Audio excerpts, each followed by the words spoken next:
Bonjour, au menu de notre émission aujourd'hui, l'ouvrage « Contes doux amers de ma mère Russie, les temps qui ne passent pas », qui vient de paraître aux éditions Vibration, sous la plume de Pierre Gonod, historien et professeur à Sorbonne Université, directeur d'études à l'École pratique des hautes études, spécialiste reconnu de la Russie, qui est mon invité pour le grand entretien. L'entretien sera précédé par le journal de l'orthodoxie et des publications et sera suivi, à l'occasion de la période pascale que viennent de fêter les orthodoxes, de l'interprétation du tropère de Pâques par le père archimandrite Nikodimos Kabarnos, un des grands protopsales de l'Église orthodoxe de Grèce. Et maintenant, les nouvelles du monde orthodoxe.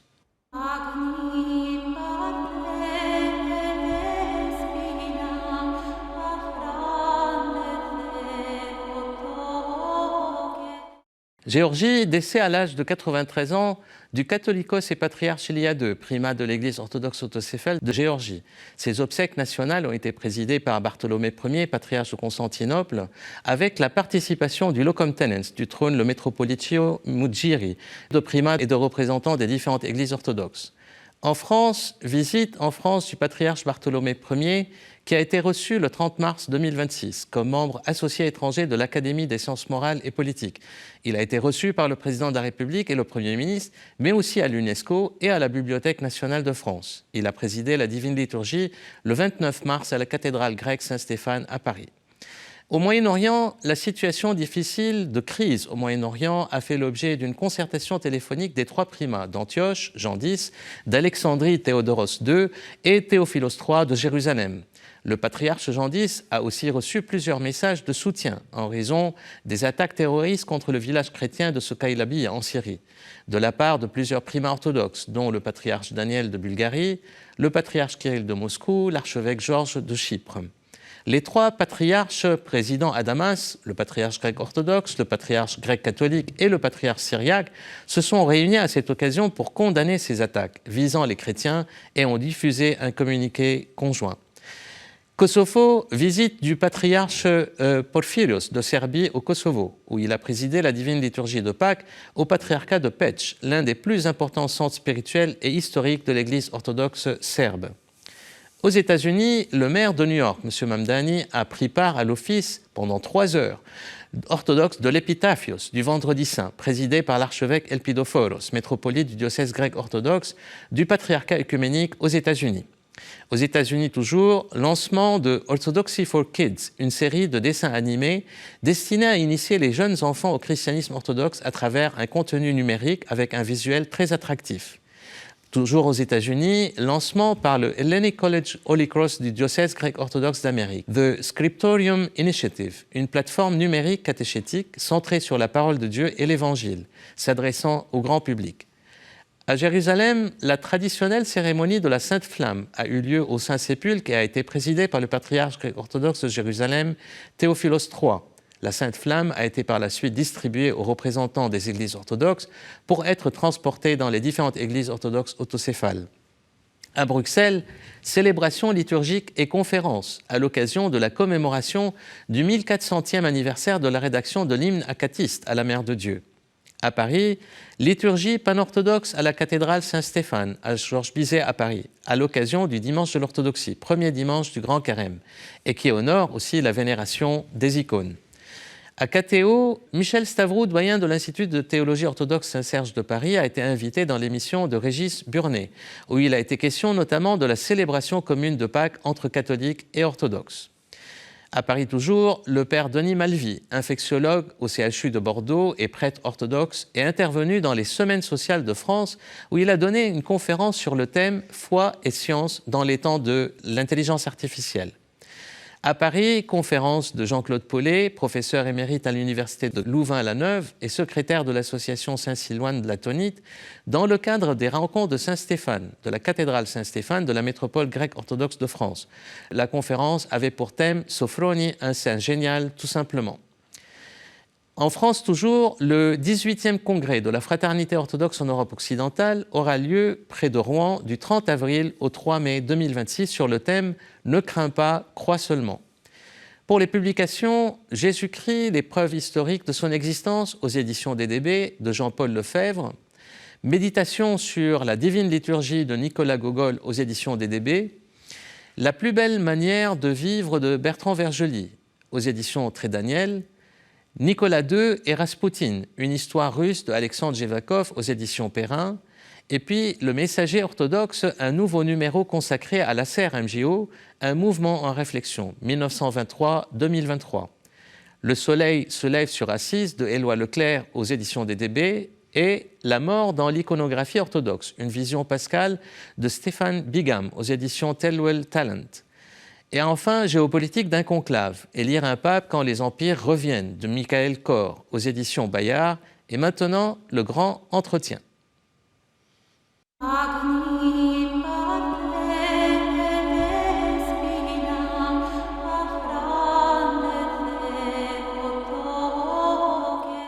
La mère Russie d'hier à aujourd'hui est de nouveau au menu de la table de l'orthodoxie ici et maintenant. Après le tome 1, le récit des temps passés, paru l'automne dernier aux éditions Vibration, qui nous faisait naviguer sur les eaux troubles, imagées et structurantes des temps anciens depuis la fondation de la Russe de Kiev, par Iork, ce prince Vareg, jusqu'au temps précédant la révolution d'octobre 1917, voilà que Pierre Gonod, professeur à Sorbonne Université et grand spécialiste de la Russie, met entre nos mains un précieux tome 2, paru aux éditions Vibration toujours, qui visite à travers des contes doux amers ces temps qui ne passent pas, du vécu de la mère Russie et des Russies tout au long du XXe siècle.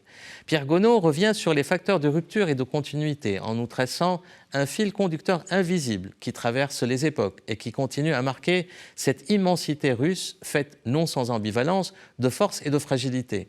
Les ogres et les fées n'ont pas manqué au siècle dernier, qui se voulait pourtant matérialiste, nous annonce la 4e de couverture de l'ouvrage.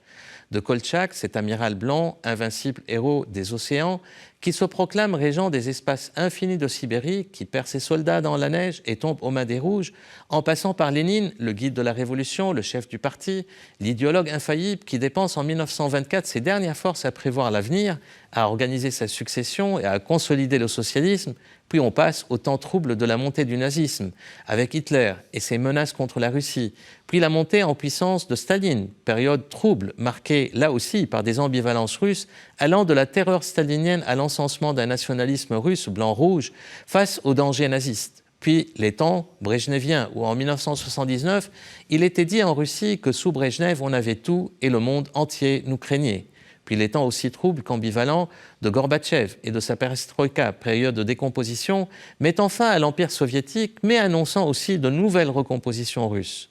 Kolchak et Lénine, Hitler et Staline ont labouré les terres de sang, laissant partout leurs marques. La guerre et l'épidémie se retirent et reviennent encore jusqu'à nos jours, écrit Pierre Gonod, avant de poursuivre en indiquant que l'histoire n'appartient pas tout entier aux vainqueurs, elle est aussi celle des survivantes.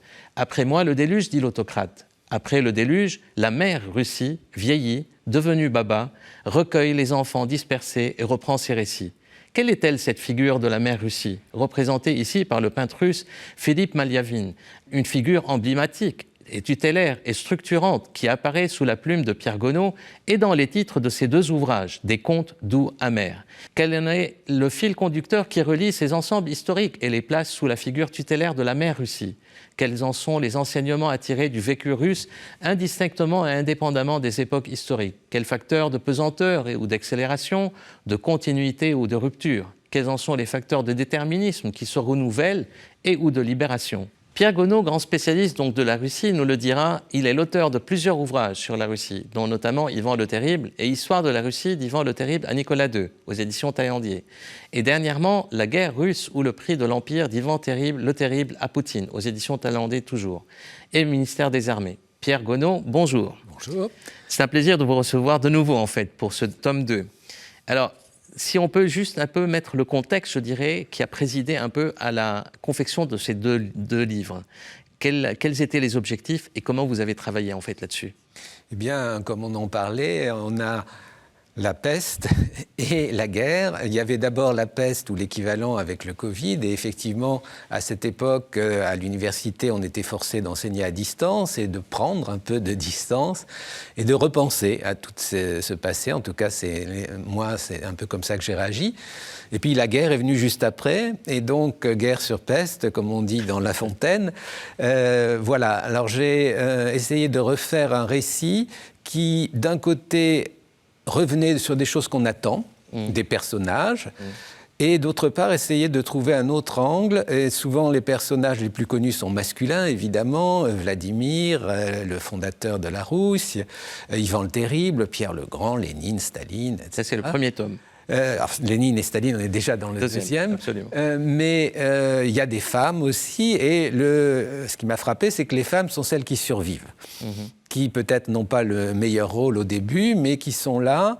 Et donc cette incarnation de la mère Russie, qui est présente dans le folklore depuis longtemps. Un grand thème. Un grand thème. Et de la grand-mère aussi, la baba. Alors baba, c'est un terme qui a beaucoup de sens, en fait, qu'on peut aussi abréger, babouchka, baboulia, tout ce qu'on veut, et qui peut désigner la bonne femme, la femme qui a des dons sur les herbes, sur les sortilèges éventuellement, ou la grand-mère qui vous a élevé, parce que très souvent, c'est elle qui garde le foyer.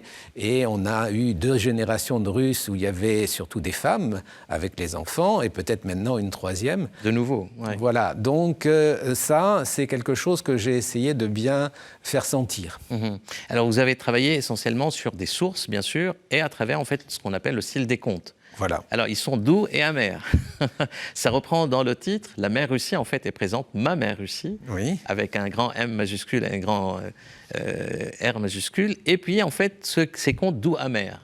Tout à fait, c'est-à-dire qu'effectivement, on a une relation personnelle avec ma mère Russie, que ce soit la terre elle-même ou que ce soit effectivement la femme qui vous a porté ou qui est la mère de celle qui vous a porté. Et on cherche à travers elle à se retrouver. C'est-à-dire qu'effectivement, il y a l'histoire officielle, les historiens, les idéologues qui vous donnent des plans et des hymnes et toutes sortes de consignes terribles. Et quelqu'un qui finalement, après, peut vous expliquer ce qui s'est passé et où sont passés les gens qui ont disparu. Et ça aussi, cette quête de mémoire de son origine à soi et de la mémoire du pays, c'est quelque chose qu'on sent revenir plusieurs fois à travers les siècles en Russie. Et donc, c'est une forme d'archéologie, quoi. Donc, voilà. Et donc, effectivement, on peut lire les chroniques, on peut lire des contes qui ont été déjà étudiés, évidemment, par les folkloristes, mais on peut essayer aussi de se faire soi-même une sorte d'exploration de tout ce patrimoine, y compris aussi pictural, musical, qui vous évoque quelque chose, mais que vous n'avez pas pu lier complètement. Et donc, c'est le but de cette traversée. Alors, ça commence, en fait, le deuxième volume commence avec la figure de l'amiral Koltchak. Oui.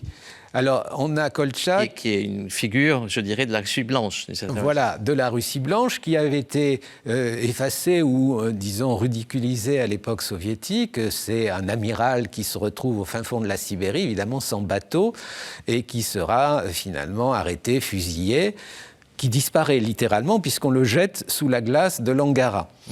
Mais effectivement, cette image est intéressante parce que plusieurs légendes ont circulé qu'il n'était pas mort, qu'il était ressorti de l'eau quelque part. L'image du héros, quoi. Voilà, et ça évoque tout à fait un des saints de la Russie que j'ai mentionné dans le premier volume, qui, lui, avait évangélisé les populations de l'Oural. C'est le premier grand missionnaire orthodoxe russe. Et parmi les épreuves qu'il impose et qui lui sont imposées face à un chaman local, c'est l'épreuve justement de plonger sous la glace. On a fait un trou à un endroit, il y en a un autre pour sortir, mais à une distance assez considérable. Et qui va sortir ? Et donc, évidemment, là, le chaman finalement refuse de se prêter à l'épreuve. Et donc, le saint russe qui avait accepté, quitte à mourir, mais pour la plus grande gloire de Dieu, est justifié. Et là, évidemment, donc, est-ce que Koltchak est ressorti quelque part par un autre trou dans la glace? Que serait-il devenu s'il est ressorti? Donc là, on essaie de réfléchir ou de rêver sur ce thème, d'autant plus qu'il est revenu effectivement, puisqu'en 2008, dans la Russie actuelle de Vladimir Poutine, on a fait un grand film sur lui qui le représente comme une sorte de martyr de la cause des Blancs. Et tout à fait, qui essaie de réconcilier cette Russie blanche avec la Russie actuelle. Là, c'est les va-et-vient, je dirais, continuels, en fait, dans l'ambivalence russe, d'une certaine manière. Voilà, tout à fait. Et après, donc, bien sûr, il y a Lénine, en fait, on arrive à Lénine, un peu cette figure aussi, qui est un peu une forme de rupture par rapport à l'ancien récit, je dirais, de la Russie. Comment ça se situe aussi Alors sur Lénine, il y a aussi toute une série d'anecdotes, Oui. de contes qui avaient été soigneusement conservés. Donc on a une figure qui est devenue une figure d'une sorte de grand-père rusé et proche du peuple, et puis qui, nous a laissés. Et donc là, après, les temps terribles commencent véritablement, parce qu'en fait, le règne de Lénine, il est très court. Tout à fait. Et voilà, alors donc on dit bien les testaments de Lénine, ou le testament de Lénine, comme une sorte de grand testament qui aurait dû diriger et régir l'avenir de la Russie, qui a été évidemment trahi. Et comment maintenant on voit Lénine? Effectivement, là aussi, on voit bien que Poutine est très ambigu vis-à-vis de lui.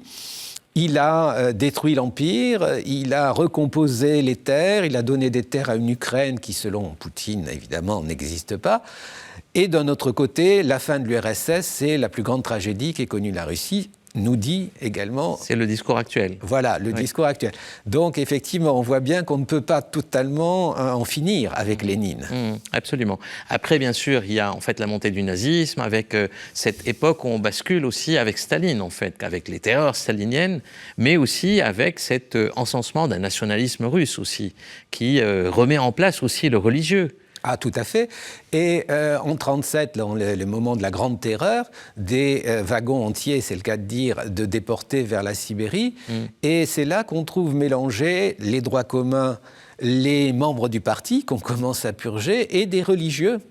Des gens, à la fois des hommes d'église, mais aussi des fidèles naïfs. Et les communistes qui sont déportés sont souvent très impressionnés par la dignité et la résilience de ces croyants. Parce qu'au fond, ils ont quelque chose d'autre que simplement la grâce ou la disgrâce du parti qui fait qu'ils survivent.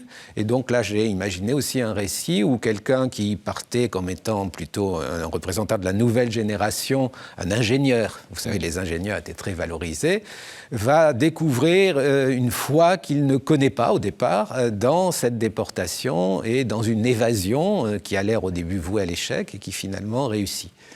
C'est l'inconscient un peu quelque part qui retravaille. Qui ressurgit, tout à fait. Ressurgit. Ce qui est intéressant, c'est que c'est très riche et très nourri, je dirais, d'informations qui sont très importantes, je dirais. Il faut rentrer dedans, il faut s'imprégner, je dirais, de tous ces contes pour comprendre un peu toutes ces ambivalences. Mais on arrive aussi à la période brejnevienne, quelque part, avec Brejnev, où on se sentait quelque part un peu invincible, d'une certaine manière. Et puis on arrive à la décomposition avec la perestroïka. Donc là aussi, c'est des décompositions et des recompositions de nouveau. Oui, tout à fait. Et effectivement, c'est aussi l'ambivalence vis-à-vis de l'étranger. C'est-à-dire qu'à certaines époques, on s'ouvre et on cultive même une européanisation assez forte. Alors là, je l'ai évoqué pour déjà le XVIIe siècle, avec le premier tsar Romanov, ce qui est moins connu. Mais évidemment, après, au XVIIIe siècle, à l'époque de Catherine II, d'Alexandre Ier, où j'ai essayé de présenter ces troupes de comédiens français, entre autres, qui visitaient la Russie et qui étaient très bien accueillis, et qui là se retrouvent à un moment donné prises entre la cour de Russie et les guerres napoléoniennes, puisque la Russie et la France s'affrontent. Et j'ai gardé ce petit fil aussi pour juste à la veille de la guerre de 14, puis après, sous la perestroïka, quand quelques Français viennent faire des affaires en Russie, découvrent la Russie encore. On découvre toujours la Russie, à chaque génération. Éternelle découverte. Voilà, et après on garde une certaine nostalgie quelques années plus tard quand ils sont repartis chez eux. Donc il y a toujours ces va-et-vient là aussi de ce point de vue-là. Tout à fait. Alors, ce qui est intéressant en fait, c'est que on sent, lorsqu'on s'imprègne vraiment de tous ces contes, c'est un style très, très intéressant, parce que ça nous permet de réfléchir un peu sur ces ambivalences, sur ces facteurs de rupture et des facteurs de continuité. Est-ce qu'il y a une synthèse qui est en train d'émerger ou pas ? Alors la synthèse, elle est difficile à faire. Elle est toujours compliquée en Russie. Ou en tout cas, c'est plutôt une sorte de mouvement de balancier.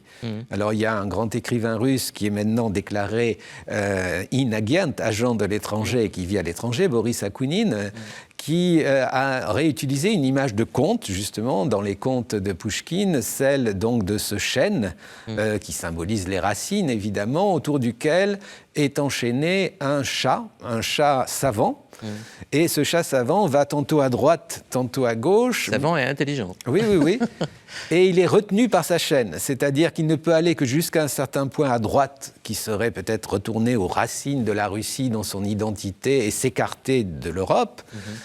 Et puis, il est arrêté, et puis il repart dans l'autre sens. Là, il s'ouvre, c'est l'occidentalisation, c'est cette Russie que nous aimons aussi, qui est ouverte. Pierre le Grand aussi. Voilà, Catherine II, les philosophes, et puis le début du XXe siècle aussi. Mais la chaîne l'arrête là aussi. Et donc, Akounine voit la Russie comme un peu toujours étranglée entre ces deux tendances. Alors, ça a un côté poétique, ça a un côté aussi un peu triste. Et on peut espérer qu'un jour, la chaîne va ou s'élargir ou se rompre. Mais nous n'en savons rien. C'est une chaîne d'or. Une chaîne d'or. Ah oui, oui, il y a toujours de l'or. Il faut le dire, oui, absolument. Oui. Alors, en fait, dans le livre, ce qui est extraordinaire, avec beaucoup d'élégance, vous terminez les dernières paroles. Vous dites a-t-elle terminé? Oh que non. La longue histoire de Mère Russie, comme la guerre, est loin d'être finie. Mais il est temps de marquer une pause. Donc vous nous annoncez une suite. Oui, bien, on espérait une pause d'abord pour le conflit lui-même et pour que la Russie pense ses plaies, et l'Ukraine, bien entendu. Mais effectivement, je pense qu'il y a beaucoup encore de matière à creuser, aussi bien dans les contes plus drôles, plus amusants, contes drôlatiques, comme aurait dit Balzac, ou contes fantastiques qui, là, touchent à toutes les forces telluriques, revenants aussi, qui sont toujours très présents dans la culture russe. Donc, je compte compter. Continuez. Alors, ma dernière question, qui est double. En fait, quelle est votre démonstration? En fait, ce que vous cherchez à démontrer quelque part à travers tout cela, parce qu'il y a quand même un fil conducteur clair. Et deuxièmement, comment l'Occident aujourd'hui lit la Russie? Cette Russie des profondeurs, et non pas la Russie, je dirais, de la surface, sans épaisseur. Oui. Bien, la démonstration, elle est double, je dirais. C'est qu'effectivement, on veut se connaître soi-même. Connais-toi toi-même, c'est vraiment la base. Et très souvent, on est empêché par un récit officiel, ce qu'on appelle le roman national, qui, dans son côté, est trop rassurant et trop agressif, vous brouille.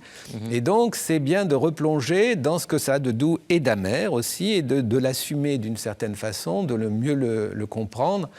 Et c'est vrai que moi, quand j'ai connu l'URSS finissante, c'était presque mieux, on peut dire, que la Russie actuelle, en ce sens où il y avait cette ironie, cette capacité d'apprécier ce qui était bon et ce qui était un petit peu, quand même, et même beaucoup critiquable.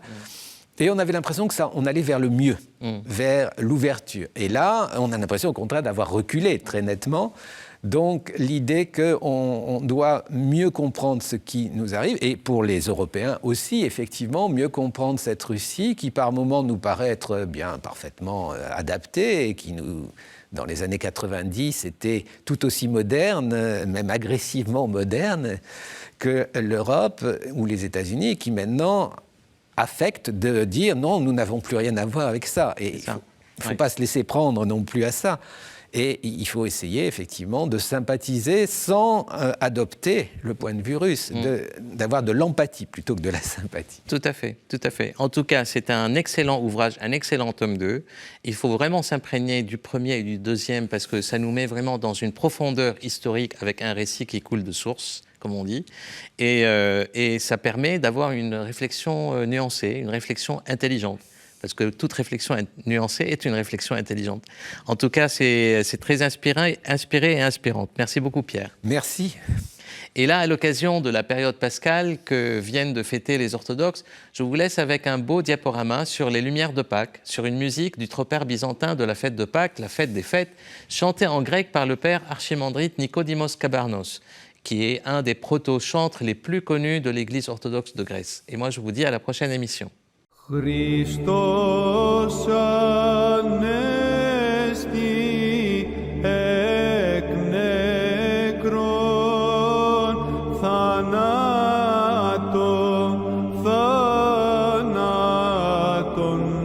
πατήσας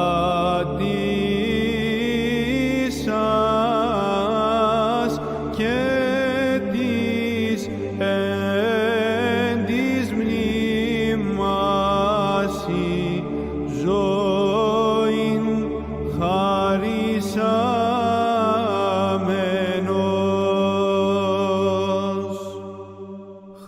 Χριστός